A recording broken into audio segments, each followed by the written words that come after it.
Let's take you to the Middle East now. 2 Israeli soldiers have been killed, 6 others injured in a shooting attack on an army checkpoint in the occupied West Bank. It took place in the north in the Palestinian city of Tubas, and it comes as the UN Agency for Palestinian Refugees, you'll know them as UNRWA, has said a nearby camp in the city of Jenin is going in a catastrophic direction as the Israeli military continues its operation there. The army says it's killed 50 people there so far. Palestinian President Mahmoud Abbas says the operation is aimed at ethnic cleansing and has called on the US to intervene. We have some latest pictures for you from the scene of today's attack at that army checkpoint. And to remind you as well, Israeli Prime Minister Benjamin Netanyahu is right now in the United States and he's going to be meeting with President Trump later today. We are again at a critical juncture for the Gaza ceasefire and the next phases of that as well. So let's take you to Jerusalem and join our correspondent there, Wura Davis. First, Wura, can you put into context for us what is happening in Jenin at the moment? Yeah, for all the relative calm in Gaza since the start of the ceasefire in the occupied West Bank, things have been going from worse to worse. According to local sources, more than 70 Palestinians have been killed since the start of January as a result mainly of the increased Israeli military activity against armed gangs like Palestinian Islamic Jihad and other Palestinian militants in the city of Jenin. Israeli troops for several days now have been surrounding what's known as the Jenin refugee camp, destroying buildings and trying to flush out the militants, in their words.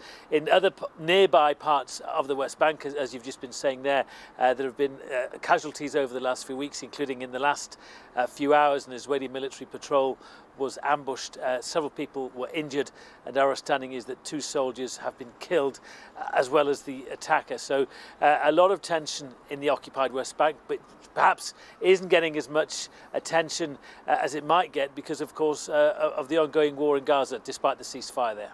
And while we're talking about that and the ceasefire, what are the expectations in Israel of this meeting between Benjamin Netanyahu and Donald Trump, due to take place in about 9 hours' time? Well, some Israeli media outlets are calling it the most important meeting between a president and a prime minister for decades. That might be slightly overdoing it, but it shows what is at stake. And of course, now we're coming to the end of the first phase of the ceasefire in Gaza. That's had tangible benefits: the release of 18 hostages, more than 500 Palestinian prisoners, more aid getting into Gaza, injured people getting out of Gaza, general support on both sides for a continuation of the ceasefire. But Mr. Netanyahu is perhaps reluctant. He's certainly got ministers to the right of him who want the war to resume because their argument is that Hamas is not yet militarily defeated and that has to be achieved before the war can end. Yet Mr. Trump, we know, wants the war to finish because he's got wider and bigger plans in the region, particularly trying to get some sort of historic deal with Saudi Arabia. So even though Mr. Trump is a very big ally of Israel, and I'm sure there'll be the mood music publicly will be very good, there are tensions between Mr. Trump and Netanyahu, and that sort of move to the vital second phase of the ceasefire is what is at stake. Wura, good to see you. Thanks so much for joining us from Jerusalem. Let's speak now to Dr. Doron Avital, who is a former Knesset member and former Israeli Special Forces commander as well. Dr. Avital, thank you very much for joining us. We're just saying there that some in Israel say this meeting between Benjamin Netanyahu and President Trump is one of the most important historically that we've seen. Not everyone agrees, but what's your view? How important do you see this meeting in Washington today as being? No, I think it's critical. I think it comes in a critical junction in terms of the situation in Gaza, in terms of the hostage deal, in terms of the public opinion in favor of the hostage deal, and in terms of the political constraint in Israel, and in terms of the bigger picture in the Middle East concerning Trump's vision, not only his vision, about the corridor, about Saudi Arabia normalization. Important point at stake, 3 points: the Gaza hostage deal and the fate of Gaza, Saudi Arabia normalization, and of course Iran that all the time looms in the background. Does the Israeli public at the moment support the continuation of this ceasefire and the next phases? I think they do. You can hear different voices, but my feeling, those very emotional release of the women soldiers and then other captives. It really did something to the Israeli public. They really realized, maybe for the first time, how close in such a short distance the hostages are there and the possibility of seeing them back. I think there would be a real outcry in Israeli public if this won't go forward. And everybody understands the political constraint that Netanyahu is in, but I think there would be no forgiveness for him if it would seem as if we decided to break out of the framework of the deal. My feeling, the public is for the hostage deal. But Dr. Avital, in terms of those political constraints you mentioned, if hardliners like Ben Gvir and Smotrich resign, can the Netanyahu's coalition government continue to stand?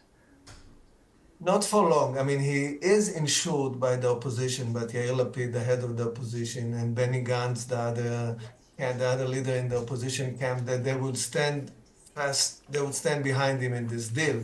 But in the long run, when you have to deliver the budget, by the way, also the Orthodox, not the religious Zionists, the Orthodox parties proclaimed that they declared that they would be behind the deal. But in the long run, if the extreme right-wingers, Smotrich and Ben Gvir, leave the government, in the long run, we'll go to election. It will be the collapse of the coalition. This is his fear, so he is maneuvering. His maneuvering space is very limited now between Trump, between the constraints here, between the public. Very little maneuvering space. Therefore, I think Trump is in a position to dictate to him, with Witkef's aid, how to go forward. Can I ask you, Dr. Avital, about what is going on in the West Bank, which is how I started my conversation with Wira, and the UN saying, there is a dangerous escalation there, a catastrophic direction that the Jenin refugee camp is moving in. The Palestinian Authority Foreign Affairs Department have said civilians are being displaced under armed threat, entire neighbourhoods are being destroyed with explosives. They say there is a flagrant violation of international law taking place by the IDF in the occupied West Bank. What is the objectives of the IDF at the moment? I think, first of all, we have to realize that Jenin and the northern Samaria was a hotbed of terror also before the 7th of October, and now it's picking up in a dangerous direction. It's true that there were a few weeks ago, there was an attempt to introduce the Palestinian Authority, the security forces of the Palestinian Authority, that they would instill some order and try to contain those terror acts. There is a fear that the energy, that if there's a ceasefire and it continues in Gaza, that the energy of terror would go to the northern Samaria. So Israel, it's a sort of a preemptive move, try to contain it. I don't think that displacement is something, it's also a local displacement in order to maneuver and to conduct the military operation. We don't have to read more than this to that, but the northern Samaria is an issue. We saw it today. We are trying to contain it. I hope it would work. Yes, it's a problem.